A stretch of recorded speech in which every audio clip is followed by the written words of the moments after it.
Hai guys, kembali bersama kita Andrew dan Tata dalam program apa? Berdua aja. Enggak cukup. Yang sama satu lagi. Berdua aja. Enggak cukup. Oke, seperti janji kita di hari-hari lalu, episode kali ini kita akan bahas tentang orang ketiga. Tiga kenapa begini ya? Kayak oke, oce. Oh, enggak, itu kampanye banget ya. Oke. Enggak lah. Aduh, hari ini aku ditemani sayangnya biasa dan cantik banget. Aduh, cantik banget. Alay ya. Tapi ya beginilah. Ya, tergabung di realis. Tau nggak artinya apa? Remaja Alawiyah Iseng. Kalau saudara tanya Alawiyah di mana, cari di Google Map. Akan menemukan apa? Lubang buaya. Nggak, stop. Out of topic. Oke, hari ini kita akan bahas tentang orang ketiga. Di dalam pernikahan itu kita dengar orang ketiga itu kayaknya nggak asik banget. Serem ya, kayaknya sinetron banget ya. Kayaknya Indosiar boleh sebut? SCTV. Nanti gue sensor. Oke, tapi anyway kita dengar kata-kata orang ketiga dalam satu pernikahan tuh kayaknya kenapa? Karena di dalam satu hubungan relationship itu nggak pernah namanya lepas dari orang ketiga. Orang ketiga kita nggak bicara tentang other crush ya, atau bicara tentang pihak ketiga yang sedang berpasangan. Orang ketiga itu bisa banyak, tapi kita akan bedah kenapa bisa ada orang ketiga di dalam hubungan pasangan. Nah, gimana nih sayang? Apa? Yang aku tahu gitu kan, harusnya ketika seorang pria seorang pria dan seorang wanita dipersatukan Tuhan, kita menjadi satu ya. Oke. Jadinya jangankan orang ketiga, harusnya nggak ada orang kedua. Nggak boleh ada. Nggak mungkin ada orang kedua. Lewat-lewat juga nggak boleh. Ya, kenapa? Karena intinya pada saat seorang pria bersama dengan seorang wanita menikah, itu dijadikan satu. Namanya jadi satu ada orang itu ketiganya. Gitu ya. Jadi nggak mungkin ada orang ketiga harusnya ya. Kenapa? Karena ketika ada orang ketiga, jangan-jangan ada orang kedua. Enggak. Jadi gini, harusnya jadikan satu. Jadi satu itu nggak cuma bicara tentang pikiran aja, keuangan aja. Kalau saya kebetulan orang hukum, basic saya hukum, istri saya juga, kita sama-sama orang hukum. Di dalam hukum kita sama-sama tahu ya sayang ya, ketika orang menikah itu ada namanya apa? Persatuan harta ya. Kecuali bikin perjanjian kawin. Perjanjian kawin. Nah, tujuan dari persatuan harta itu akibat hukumnya apa sih? Lebur jadi satu. Lebur dari satu. Jadi di dalam konsep hukum aja, kalau kita menikah gitu, hartanya jadi satu. Maksudnya gimana sih? Utang gua. Hutang gue, hutang dia gitu. Jangan lihat harta itu mobil dia, mobil gue. Iya, jangan lihat harta. Utang gua. Hutangnya juga, jangan cuma duitnya doang. Gitu kan. Terus apalagi sih? Dari ya kan, hartanya selain harta apalagi? Konsep di hukum ya. Iya. Kalau konsep hukum ya utang dia, utang gua, cicilan dia, cicilan gua, gitu. Ngangguk-ngangguk kayak gitu aja. Iya. Terus selain itu juga ada lagi, nggak cuma bicara tentang hutang. Harusnya ya, pikiran dia, pikiran gue. Iya. Hati dia, hati gue. Yes. Rasa dia, rasa gue. Yes. Sakit gue, sakit dia. Sakitnya dia, sakit gue. Tapi siapa yang mau milih? Kebanyakan anak-anak muda zaman sekarang gitu, apalagi menikah terlalu cepat karena nggak dengan dasar nggak benar. Sakitnya dia sakit lu sendiri, sakit gue. Syukurin lu Iya. sih. Pokoknya lebih banyak bicara tentang gue gitu ya. Nah, si orang ketiga di mana nih? Nah, itu dia.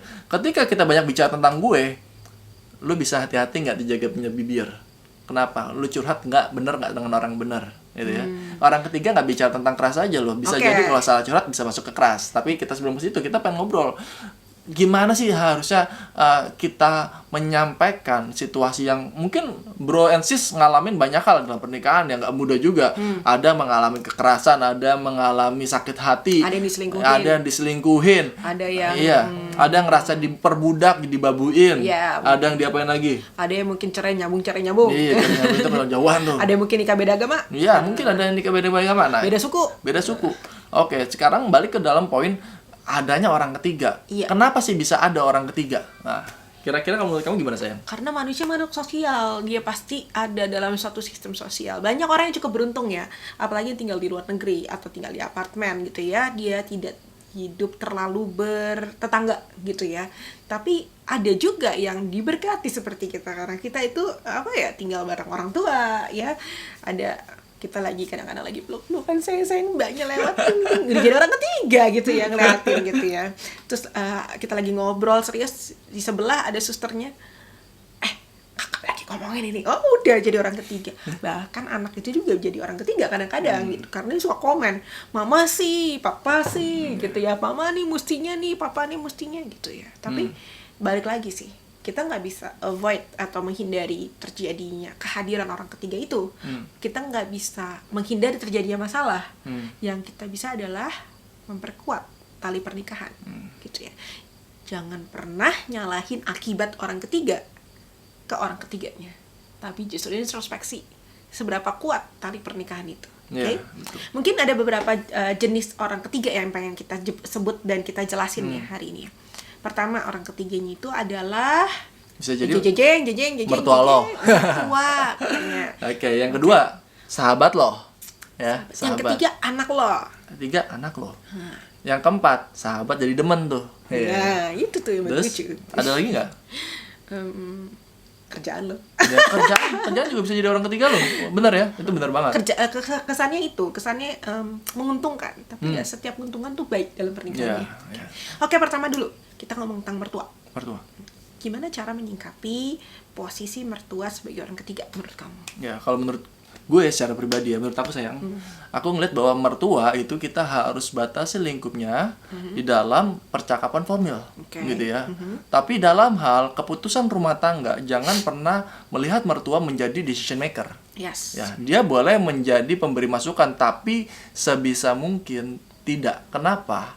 Karena itu nanti akan menjadi awal mula keributan antara kamu dan pasangan. Nggak cuma mertua, either mertua atau ibu lu sendiri atau bokap lu sendiri. Betul. Oke. Mertua itu bisa mama mertua, papa mertua. Nyadi ya bisa juga mama mertua dan papa mertuanya saya. Jadi fair ya, nggak mengindikasikan satu dua orang gitu ya. Dan semudah apapun lo kawin ya, semudah apapun lo memutuskan nikah, bukan berarti, dan sereceh apapun dompet lo saat lo nikah, bukan berarti lo bisa menjual setiap keputusan-keputusan dalam rumah tangga untuk orang tua lo atau untuk mertua lo. Okay. Either lo tinggal di tim Taman Mertua Indah, TMI. Nanti kita mau bahas tuh Pondok Mertua Indah. Pondok Mertua Indah itu tim. Nah, tapi yang jadi permasalahan gini nih, ada yang suka jatuh nih dalam satu pernikahan. Kebetulan puji Tuhan kita enggak ya, tapi ada yang jatuh dalam kondisi ya nyokap gue sama, terutama laki ya suka galau, nyokap gue sama istri gue itu bertentangan gitu ya. Nyokap gue udah keburu seneng nih ngurusin pakaian dalam gue, nah bini gue baper kalau pakaian dalam gue diurus sama nyokap gue. Nah yang kayak gitu-gitu pasti akan jatuh dalam suatu pemikiran, saya lebih pilih mana, mertua apa istri. Kalau kamu suruh ditanya kayak gitu, jawabannya apa? Ya kalau gue pasti istri dong. Ya kan istri gue cantik kayak begini. Tapi sebenarnya bukan karena si istri lebih muda, si mama mertua atau mama sendiri itu lebih tua ya, tapi karena memang itu adalah satu keputusan yang udah kita ambil pada saat kita menikah. Kalau kita sudah dewasa, kenapa menikah bisa untuk orang dewasa saja? Karena hanya orang dewasa yang bisa mempertanggungjawabkan keputusan itu, termasuk mengutamakan pasangan kita dibandingkan orang tua kita. Betul. Tapi sebagai pasangan yang utama, lu juga tahu diri gitu ya. Dan kita punya komitmen yang lucu nih, karena kalau kita cerita sama orang kadang suka geleng-geleng gitu. Aku punya tugas ngutamain orang tuanya dia punya tugas ngutamain orang tuaku, bahkan dia kerja di perusahaannya papaku gitu ya. Tapi dia nggak mau kerja di perusahaan papaku ya, jahat banget ya. Karena udah ada orang lain gitu, ngapain rame-rame kan. Tapi maksudnya di situ kita belajar untuk lebih lagi memperhatikan gitu ya. The point we respect each other. Iya, kita mah sebelum mereka minta, kalau bisa kita nyodorin duluan gitu. Jadi nggak ada tuh namanya kayak diem-diem ngasih gitu atau diem-diem minjemin atau apa gitu. Tapi justru kalau bisa ya hidup kita lebih terbiasa untuk memberi daripada menerima sesuatu dari mereka gitu. Itu sih, karena memang kalau mudah buat aku mengasihi orang tuaku, tapi pasti akan lebih PR buat dia mengasihi orang tuaku gitu ya. Dan kalau kita sudah menyodorkan dia dan aku menyodorkan diriku dan berfokus sebaliknya, pasti kita akan terbiasa sendiri gitu. Biasa karena bisa-bisaan biasa. Gitu ya. Itu tentang mertua. Oke, yang kedua, sahabat. Tentang sahabat. Sejauh mana lu bisa curhat sama sahabat? Coba kamu jawab. Kamu lagi jawab. Jahat banget, padahal dia tahu aku gak punya sahabat. Ya jadi sejauh mana pasti ya sebelum kita menikah. Sahabat tuh ada di mana-mana loh. Iya dong pasti. Sahabat sebelum, kecil. Sebelum kita menikah, pasti kan bro sama sis kan pasti punya teman dong. Ya nggak mungkin kan bro sama sis di kamar ya sendiri aja gitu ya. Atau temannya halu, siapa beruang gitu, enggak ya. Enggak. Tapi pasti bro sama sis pada saat menikah pasti punya sahabat.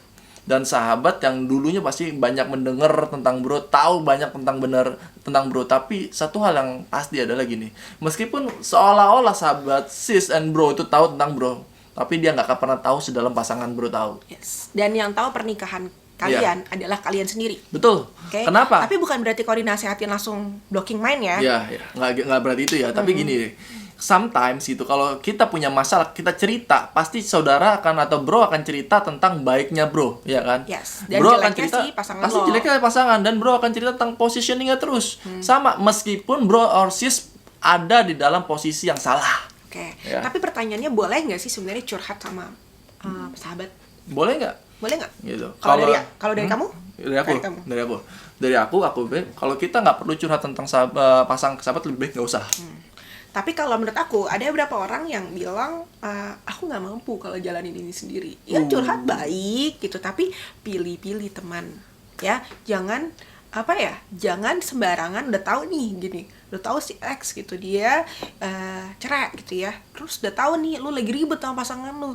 Wah, kayak gue bisa dapet pembenaran nih dari si X. Nah, jangan pernah curhat untuk satu pembenaran. Ya. Tapi biasakan untuk curhat untuk suatu jawaban. Ya, jadi kalau bro and sis pengen curhat, bro and sis harus belajar bagaimana cari kebenaran, bukan pembenaran. Yes. Gitu ya. Kenapa? Karena sometimes gitu ya, ada sahabat-sahabat yang baik itu bagus untuk menjadi teman curhat. Jadi itu biasa dilihat dari mana? Dilihat dari levelnya sendiri. Levelnya bukan bicara tentang level finansial ya, no. Tapi level kedewasaannya, Yes. level dalam dia mengambil keputusan, level bagaimana dia mengambil keputusan atas hidupnya sendiri. Jadi bagaimana dia merawat tubuhnya, bagaimana dia menjaga finansialnya, itu kan kita bisa tahu lah orang-orang sekitar kita yang cukup dewasa siapa aja ya. Yes. Nah, dari situ kita bisa melihat bahwa kalau kita bercerita dengan orang tepat, terutama yang rohaninya tepat, pasti bro and sis juga pasti akan merasa nyaman. Tapi ingat, ada satu hal yang penting nih. Apa tuh? Kalau bro and sis pengen cerita sama sahabat, pastikan sahabatnya harus satu jenis kelamin. Iya, betul. Jangan coba-coba bro and Beda. sis beda kelamin. Kalau beda jenis kelamin, Ya. kalian berarti sedang memasukkan diri ke dalam berbagai-bagai pencobaan. Iya. Kenapa? Ibaratnya, lu dulunya misalnya pemabuk ya, lu bilang gue udah tobat dari mabuk, tapi lu dengan gampangnya, sini saya khotbahin kamu orang-orang yang sedang mabuk gitu. Yang akhirnya cuma 2 ya. Iya. Kalau mau nolong orang, kita berdiri di atas bangku, cuma 2. Apa yuk? Apa? Orangnya ke bawah, kita, tapi kita kuat. Atau kita yang ke bawah, jatuh. Dan kalau kita dalam kondisi curhat, udah pasti kitanya tuh lagi dalam kondisi lemah. Ya. Jadi kitanya pasti akan mudah terperosok. Betul. Gitu. Apalagi satu ya nih, yang dihindarin banget nih, don'ts. Orang curhat. Satu, jangan lawan jenis. Yang kedua, jangan yang lagi lemah. Ngapain juga kita nambah-nambahin beban dia. Ya. Yang ketiga, jangan nyari pembenaran karena keputusan kita. Ya. Udah tahu misalnya kita berantemin karena gue suka bakmi, dia suka bakso, ya. Gue cari sahabat yang membenarkan Yang suka bakmi. Yang penyuka bakmi juga. Iya, buat apa gitu kan? Padahal kan nggak prinsip gitu. Ya. Kecuali suatu hal yang prinsip gitu ya. Misalnya nih ada amit-amit gitu ya. Dia mukul anak gitu. Kalau aku lebih suka meluk-meluk anak sayang-sayang, terus butuh curhat. Mendingan curhat ke yang mana? Orang yang mukul anak juga? Nggak juga kan? Ya. Orang yang suka sayang anak juga, ya udah pasti dong dia kan satu mindset sama kamu gitu, sama aku gitu kan. Lebih baik cari yang secara independen, punya tentang pengetahuan yang baik tentang tumbuh kembang anak, sehingga bisa memberikan masukan buat saya dan buat dia juga gitu. Betul. Jadi berpikirlah curhat itu untuk suatu solusi, Betul. bukan cari tong sampah. Betul. Karena buanglah sampah ke tempatnya. Ya. Jangan buang sampah ke temen. Iya. Itu kasihan nambah-nambahin beban dia. Ya, tadi kenapa satu gender itu penting banget itu, karena pengalaman gue sebagai lawyer gitu, kita ngeliat gitu ya, teman-teman yang ngalamin atau megang kasus cerai, ketika dia mencurahkan cerita-ceritanya ke calon kliennya mencurahkan cerita-ceritanya ke lawyernya, just a matter of time tuh hatinya beralih ke dia. Itu nggak laki nggak cewek, brother, gitu, bro and sis. Jadi hati-hati banget. Kalau bisa ngapa? Hindarin gitu. Karena di dalam satu pernikahan kalau lu punya masalah, lu cari orang bener. Gitu. Kita emang seperti domba yang dilempar ke tengah serigala ya. Iya. Bener ya. Tapi jangan jadi serigala berbulu domba. Iya, lebih parahnya lagi jangan minta advice sama serigala. Iya, serigala gimana caranya makan domba? Padahal lu domba Iya, gitu padahal lu domba gitu. Oke, yang ketiga. Anak. Nah, anak ini lucu ya. Lucu karena pas baby kita kasarnya gampang untuk kompak gitu Iya. ya. Gampang karena dia lucu. Tadi kan gue udah bilang dia lucu. Bener gak? Karena tapi ingat ya, ada fase terberat dalam hidupku nih. Terberat. Waktu itu pada saat anakku baru lahir. Iya. Ya, anakku baru lahir dan usiaku juga masih muda gitu. Anakku sekarang umurnya 8 tahun setengah. Nah, yang jadi masalah adalah ketika dia lahir, dia nangis terus minta ASI gitu ya. Nangis terus, sementara gue udah mikir kayak ngapain ya gue kasih ASI ya. Udah gue kasih Sofar aja gitu. Tapi menurut dokter anak gue disuruh ngasih ASI karena ASI gue banyak gitu. Yang ada kita nggak tidur gitu ya, berantem terus gitu ya. Kehadiran si orang ketiga yang tidak ada intensi apapun ini bisa menjadi suatu ancaman tersendiri buat pernikahan kita. Yeah. Dan itu banyak sekali yang akhirnya ngerasa bahwa suami gue nggak bantu ngurus anak nih gitu ya. Suami gue cuek nih sama anak gitu ya. Dan itu terus berkembang, sering perkembangan tumbuh kembang anak. Ketika anak itu besar, itu juga bisa jadi ancaman tersendiri. Yeah. Karena suka nanya nih, kata papa nggak boleh nonton, kata mama kok boleh nonton, gitu ya. Mulai bandingin tuh anak, dia bandingin kita lah. Kitanya Adu mesti domba. kompak bos, oke? Hindari menyalahkan anak berlebihan. Ya. Oke, kehadiran Di dia, gue. kehadiran anak itu adalah bagian dari ujian dan buah dari pernikahan kita. Yeah. Bukan hanya dia disebut oleh suatu metamorfosis bahwa dia adalah buah hati, tapi memang dia adalah buah dari pernikahan kita. Apa yang kita tanam selama ini dalam tanaman pernikahan buah-buah lebat pasti. Dan apa yang menjadi sifat dia itu adalah bagian dari apa yang kita investasikan. Yeah. Dia sering lihat kita berantem, maka dia akan ngajak ribut semua orang. Yeah. Kalau dia sering lihat kita nangis, maka dia akan jadi cengeng. Gitu. Jadi ada juga yang bilang ya, tapi kan mungkin ada yang ADHD itu dari kecil gitu ya, ADHD. Itu ya mungkin Tuhan mempercayakan suatu perihal lagi dalam kehidupan saudara ya, kehidupan bro and sis semuanya. Tapi suatu hal apapun yang kalian proseskan dalam kehidupan anak itu, kalian boleh dapat tanaman yang mungkin terbaik dari awalnya, bibitnya udah bagus, ada bibitnya yang kayaknya kurang bagus gitu ya. Tapi balik lagi, tanaman aja bisa ajak ngomong kok untuk menjadi suatu perkembangan yang mau seperti apa. Yeah. Apalagi anak gitu ya. Betul. Dan kehadiran anak sebagai orang ketiga ini harus jadi kompak-kompakan kita sebagai papa dan mama. Ya, aku boleh nambahin nggak? Iya, kenapa? Ya. Kenapa papa mama harus kompak? Ya karena supaya anak sama anak kita itu nggak bingung gitu, atau kedua anak kita nggak mengadu domba kita. Kenapa? Karena mendidik anak itu butuh keseragaman antara orang tua. Bayangin gitu ya, kalau ada salah satu dijadikan anak emas, itu tinggal matter of time anak itu jadi sumber masalah kita berantem gitu ya. Yes. Dan masalahnya gini, variabel tuh banyak ya. Yeah. Variabel pola didik anak kita kan bahas lebih khusus nanti. Tapi yang jadi ancaman itu bukan anaknya doang gitu. Lebih anaknya itu adalah ya tadi aku bilang itu buah dari tanaman itu. Yang suka jadi masalah adalah tiba-tiba matahari kok panas banget gitu ya. Misalnya mertua atau orang tua kok ikut campur banget gitu ya. Kok tiba-tiba hujan deras, misalnya suster yang nggak mau denger-denger gitu. Padahal kita harus kerja dan nitipin sama suster gitu. Terus ya kalau kita berduanya nggak kompak, maka nggak akan ada satu arahan yang sama. Ya. Kalau style-nya beda, arahannya beda, makin kader lah itu anak. Gitu ya. Jadi in prinsip gini, yang terkait dengan yang berapa tiga ya. Yang ketiga adalah jangan jadikan anak sumber keributan. Yes. Gitu ya. Jangan jadikan anak orang ketiga menjadi alasan kalian ribut. Yeah. Gitu. Fokus Artinya sama apa? yang sama. Fokus. Yeah. Artinya kalian harus banyak komunikasi, karena satu lagi, pernikahan itu bicara tentang komunikasi. Pernikahan itu bicara tentang relasi, dan ini harus dibangun gitu. Bisa Lu nikahin dia, ada, ya, gitu. lu nikahin pasangan lo itu supaya lu bisa ngobrol, lu bisa menjadi satu, lu bisa menjadi sepikir sama dia. Bukan lu nya berbeda pandang sama dia gitu. Makanya di dalam pernikahan cuma ada satu nakoda. Tapi nakoda jangan sombong. Ya nakoda juga pasti tentu betul masukan dari penjaga layar, di situ ada badai kapal. gitu kan. Kalau dia bicara tentang kapal kan, sama ya, istri lu juga harus dengerin lo, dan lo juga harus dengerin istri lo. Kenapa? Karena ini bicara tentang dua pihak, nggak cuma satu pihak. Dan menyatukan itu tentu nggak mudah ya. Oke, sayang. Jadi tadi udah sampai 3. Ada poin ke 4. 4 tadi siapa? 4. 4 itu adalah lawan jenis. Tadi kita udah ngebahas juga sih di Udah poin ngebahas, pertama, ya. iya. Jadi sama itu sih. tadi masuk dalam sahabat, termasuk dalam kategori hati-hati curhat dengan sahabat yang lawan berlawan jenis. Sekalipun dia jelek ya, lu pikir ya, nggak mungkin gue jatuh cinta sama dia cewek gendut gitu misalnya. Bukan aku salahkan cewek gendutnya, nggak mungkin itu bukan tipe gue gitu. Kalau cewek gendut gue dong namanya. Sombong, langsing. Nah kalau kayak gitu jangan masukkan diri dalam pencobaan. Iya, yang nggak Setiap penting. perempuan atau setiap laki-laki punya sisi cantik dan gantengnya masing-masing. Dan pasti punya keunggulan yang berbeda dari istri atau suami lo, karena lo pasti dari sisi gini, aduh gue udah bosen banget ketemunya dia terus gitu ya. Jadi kalau kita cari orang lain, wah udah deh. Nah, karena gini, ini satu kata-kata yang menarik gitu ya. Vas yang pecah itu nggak akan bisa disatukan. Kalaupun disatukan pasti cacat. Gitu. Jadi pakai lem sekeren apapun juga mau pasti lem, cacat, mau lo lem mau apain itu pasti cacat. Kenapa? Karena vas pecah itu pasti cacat. Itulah bicara tentang kepercayaan dalam pernikahan gitu. Jadi lu hati-hati kalau curhat. Lu hati-hati kalau menyampaikan pendapat, dan lu hati-hati kalau sampai membandingkan pasangan gitu ya. Kalau buat gue pasangan gue paling cantik.